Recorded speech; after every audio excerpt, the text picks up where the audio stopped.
తమ్ముడు కొంచెం దూరం ఉండు ప్రేమతోటి చూసా ఇట్లా ఉండాలి మంచిగా నీట్గా తీసుకోవాలి. అరే నాకు చెయ్యి what are you talking man? Happy birthday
Jai Bapu. ఈ దేశానికి స్వతంత్రం తీసుకొచ్చిన గొప్ప నాయకుడు మహాత్మా గాంధీ గారు అని చెప్పంటారు. అందుకే జాతి పితగా పిలువబడతారని చెప్పంటారు. జై భీమ్.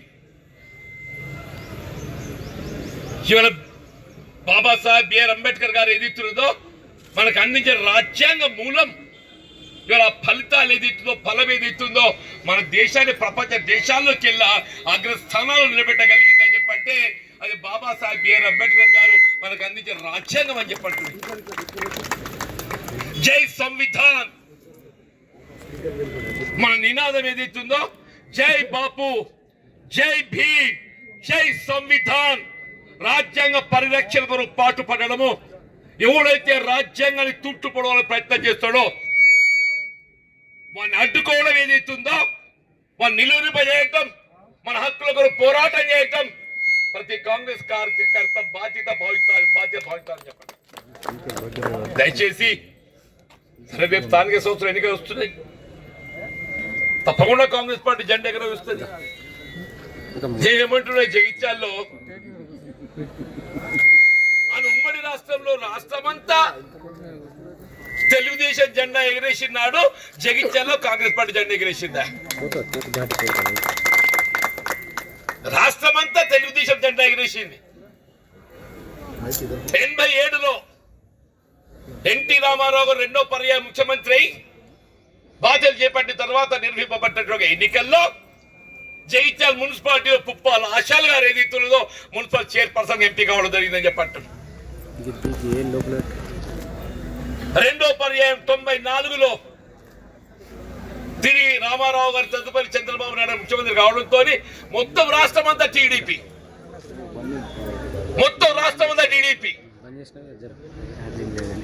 జగిత్యాల నియోజకవర్గం మాత్రం ఏదైతుందో 100% స్థానిక సంస్థలు కాంగ్రెస్ పార్టీ కైవసం చేసుకుందా.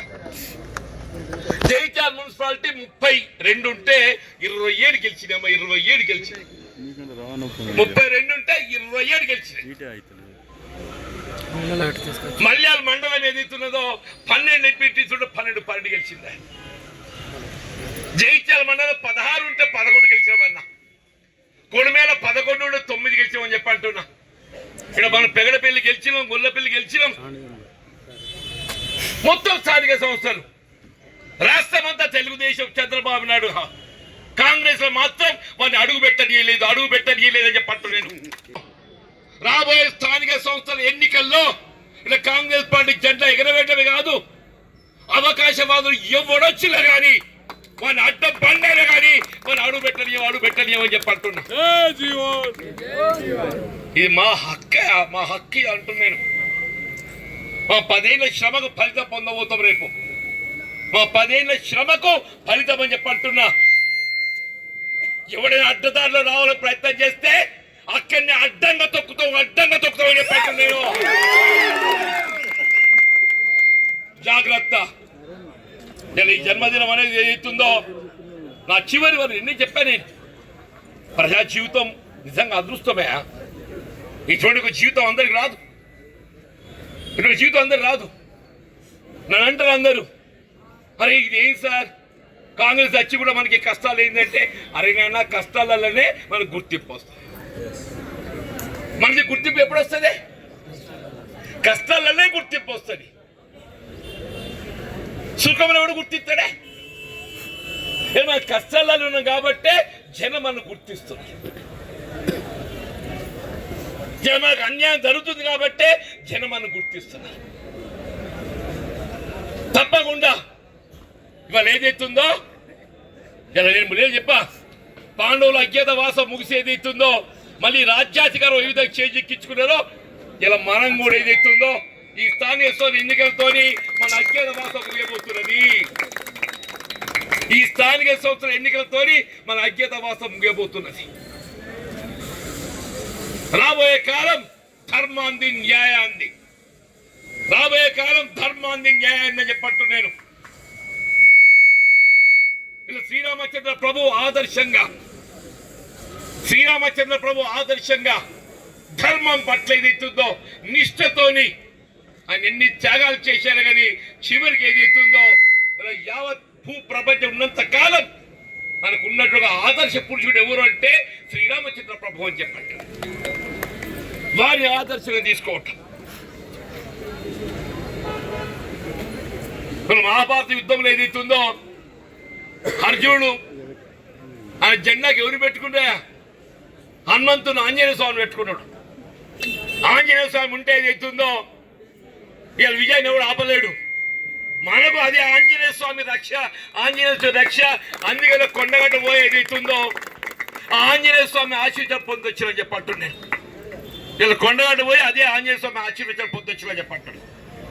రేపు రాబోయే స్థానిక సంస్థల ఎన్నికల్లో ఇలా జగిత్యాల నియోజకవర్గమే కాదు, మన ప్రభావం ఏ మేరకున్నా కానీ ఆ ప్రభావం అంతా ఏదైతుందో కాంగ్రెస్ పార్టీ జెండా ఎగరవేయడం ఖాయమని చెప్తున్నా చెప్పండి.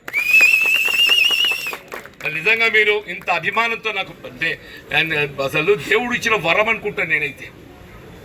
ఇంత అభిమానం అనేది ఏదైతుందో ఒక పదవితో రాదు, ఒక పదవితో అభిమానం రాదు. నాకు ఎంత అభిమానం అనేది నా అదృష్టంగా భావిస్తున్నా. పూర్వజన్మ అని చెప్పంటున్నాను, నా కన్న తల్లిదండ్రులు అని చెప్పంటున్నా, నా కుటుంబం అని చెప్పంటున్నాను. వారు అందించిన జీవితం ఇవాళ ఏదైతుందో నాకు ఇవాళ మరి ఇంత అభిమానాన్ని రూపొందించింది.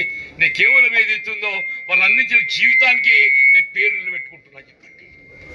వాళ్ళు అందించిన జీవితాన్ని పేరు నిలబెట్టుకుంటున్నా చెప్పండి.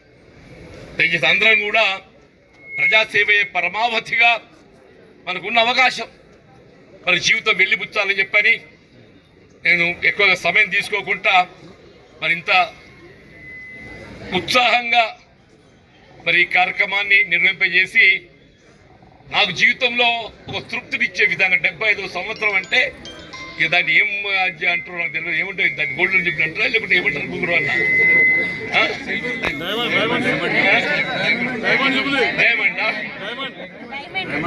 నేను కూడా అనుకోలేదే. నేను కూడా ఇవాళ జన్మదినం అని చెప్పండి ఇదేమో అనుకున్నాను నేను. లెక్కలు పెట్టేవారు కూడా 75వ అయింది. లెక్కలు పెట్టేవారు కూడా 75వ అయింది. 75 రావడమే కాదు 50 సంవత్సరాల ప్రజా జీవితాన్ని కూడా ఏదైతుందో నాకు కల్పించేది ఇవాళ జన్మదినం. 50వ ప్రజా జీవితం. నేను రాష్ట్రంలో ఉన్న వాళ్ళు నాకు తెలియదమ్మా, అధికారంలో ఉండొచ్చు ఉంటే నాకు తెలియదు, ఎవరైనా ఇంట్లో ఉంటూ ఉండొచ్చు. घर में आराम कर रहे होंगे अगर कोई रहे तो